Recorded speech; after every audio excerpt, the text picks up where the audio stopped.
nous nous comportons comme nous pensons. Par exemple, en ce moment, lors de cette présentation, chacun d'entre vous est en train de s'adapter par un comportement provoqué par les premiers mots, apports de mon intervention. Ce cheminement cognitif que vous êtes en train de faire génère des émotions, des attitudes, des postures, des comportements. J'espère que le comportement de certains n'a pas été déteint dans cette vidéo. Notre adaptation permanente à soi, aux autres, au monde qui nous entoure, dépend de ce traitement cognitif. Quand le mécanisme cognitif est entravé par des erreurs de traitement de l'information, notre comportement ne s'adapte plus harmonieusement à soi, aux autres et au monde qui nous entoure. Quels sont les grands éléments qui dérèglent notre comportement? Vous êtes toute la journée assailli par des pensées qu'on appelle des pensées automatiques. Quand vous êtes très angoissé, il peut y en avoir 1000, 2000 par jour. Ces pensées automatiques, elles ont deux sources. D'une part, les croyances auxquelles vous vous référez en tant qu'individu. J'en reparlerai un peu plus longuement par la suite. D'autre part, par les raisonnements que vous effectuez.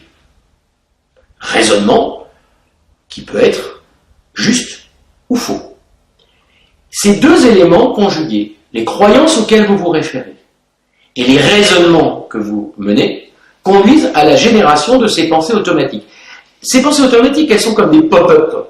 Vous savez, sur votre téléphone portable, ces annonces que vous lisez au fur et à mesure de la journée. Eh bien, ces pensées automatiques, ce sont des pop-up qui sont à la limite de l'inconscient et du conscient.